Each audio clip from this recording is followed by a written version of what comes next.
Sobat Mardi Waluyo dimanapun kalian berada, bertemu lagi dengan saya di konten Tanya-Tanya Dokter. Bersama saya Marta, kali ini kita akan membahas tentang mengenal lebih jauh tentang glaukoma yang akan disampaikan oleh Dr. John Elvan Sihombing, spesialis mata. Beliau merupakan dokter spesialis mata yang saat ini berpraktek di Rumah Sakit Mardi Waluyo. Baiklah, tanpa berlama-lama lagi, mari kita langsung tanya-tanya seputar glaukoma. Selamat siang Dr. John, bagaimana kabarnya hari ini? Puji Tuhan, baik. Oke dokter, kita langsung masuk ke pertanyaan ya dokter. Boleh. Sebenarnya apa sih dok glaukoma itu? Ya, jadi glaukoma itu merupakan penyakit kerusakan saraf mata ya. Kemudian dia ditandai dengan penyempitan lapang pandang. Nah, dimaksud dengan penyempitan lapang pandang itu, misalnya orang normal itu bisa melihat 4 x 4 meter, tapi pada pasien glaukoma terjadi penyempitan lapang pandang. Dia bisa cuma sampai 2 x 2 meter. Kemudian tanda yang khas itu dan yang paling umum itu yaitu peningkatan tekanan bola mata. Nah, kerusakan saraf mata ini dia bersifatnya progresif, artinya dia terus berkelanjutan. Jadi walaupun tekanan bola matanya terkontrol, tapi dia kerusakan saraf matanya masih terus berlangsung.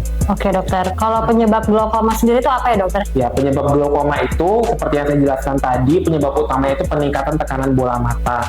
Makanya Sobat Mardi itu penting sekali apabila matanya sering pegel, sering nyeri, itu wajib sekali untuk periksa tekanan bola mata. Jadi wajib kontrol ke poli mata untuk diperiksa tekanan bola mata. Nah, bahayanya apa? Jadi makanya glaukoma ini disebut sebagai si pencuri penglihatan. Jadi dia tidak buram awalnya, tapi dia cuma nyeri-nyeri sedikit, tapi lama-kelamaan karena dia tidak menyadari tekanan bola mata yang meningkat, akibatnya dia tidak mengetahui adanya kerusakan saraf mata, dan dia datang ke dokter mata itu bisa sampai buram sekali. Dan glaukoma ini apabila tidak ditangani secara cepat, dia akan menyebabkan kebutaan. Makanya dia disebut sebagai si pencuri penglihatan. Kemudian bisa juga glaukoma itu disebabkan oleh tekanan darah yang tinggi dan juga kencing manis yang tidak terkontrol ya. Selain itu bisa juga disebabkan oleh kolesterol. Jadi kencing manis, darah tinggi, dan kolesterol yang tidak terkontrol nantinya dia akan mengakibatkan penyumbatan pada pembuluh darah retina. Akibat terjadi penyumbatan pembuluh darah retina nantinya akan terjadi iskemik, dan respon dari mata itu akan menimbulkan pembuluh darah baru di iris. Nah, pembuluh darah baru di iris ini dia sifatnya lemah, mudah berdarah, dan dia akan menyumbat sudut bilik mata depan. Makanya akibatnya terjadi penyumbatan untuk pengeluaran dari aqueous humor, kemudian terjadi peningkatan tekanan bola mata, dan akhirnya terjadi glaukoma. Nah, glaukoma juga bisa disebabkan oleh penggunaan tetes mata yang sembarangan. Nah, ibu-ibu harus disadarin apabila ibu-ibu yang anaknya sering mata merah, punya konjungtivitis alergi, itu nggak boleh memberikan tetes mata sembarangan ya, apalagi mengandung steroid. Nah, karena tetes mata yang mengandung steroid itu lama-kelamaan akan menyebabkan peningkatan tekanan bola mata dan akhirnya terjadi glaukoma.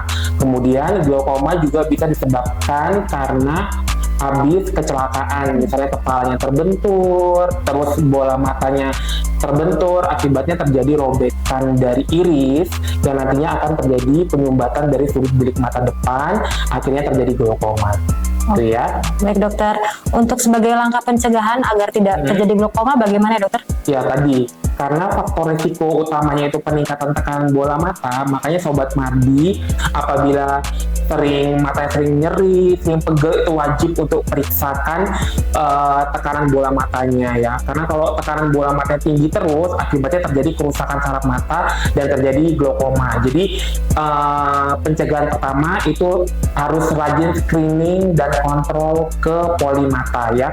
Banyak sekali jadi dia keluarnya buram, pengen periksa kacamata, ternyata saya temukan tekanan bola matanya tinggi. Nah, itu dia termasuk langkah pencegahan, karena dengan dia memeriksakan fungsi penglihatannya, akhirnya tahu tekanan bola matanya tinggi, dan segera saya lakukan tata laksana agar tidak terjadi glaukoma. Yang kedua, apabila Bapak Ibu memiliki sakit darah tinggi, kencing manis maupun kolesterol, itu harus segera berobat ya. Boleh berobat ke puskesmas. Apabila obatnya tidak tersedia, nanti akan dirujuk ke poli penyakit dalam ya.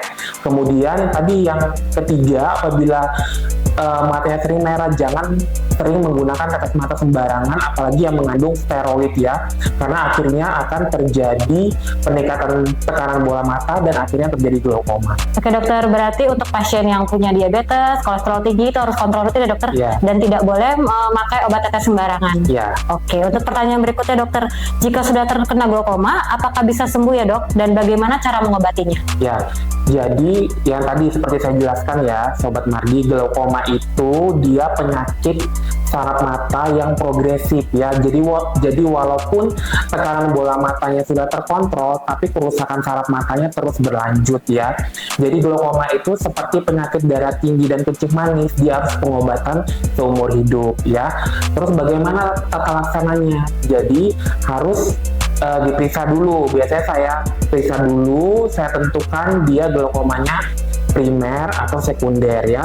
Kalau primer dia terjadi pada kedua mata ya, tapi kalau sekunder dia bisa terjadi pada satu mata saja. Nah yang primer itu nanti dia dibagi dua lagi, ada yang sudut terbuka dan ada yang sudut tertutup. Kalau sudut terbuka, tata laksana utamanya itu dengan pengobatan dengan obat, baik obat minum maupun obat tetes mata. Tapi apabila dengan pengobatan tidak adekuat, artinya di sini tekanan bola mata tetap tinggi, maka harus dilakukan operasi. Jadi membuat saluran agar saluran aqueous humor yang di bilik mata depan itu pengeluarannya tidak terhambat.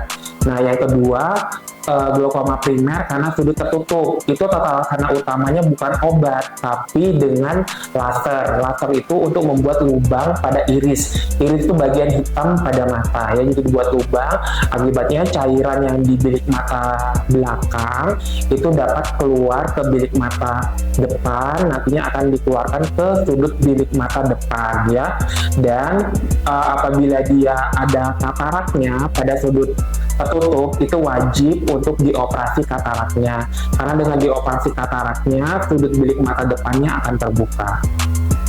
Baik dokter, jadi intinya dokter harus lihat langsung pasiennya ya, penanganan apa yang tepat untuk pasien glaukoma tersebut. Baik dokter, untuk pertanyaan terakhir, apakah benar dok terlalu banyak mengkonsumsi minuman beralkohol dapat menyebabkan glaukoma?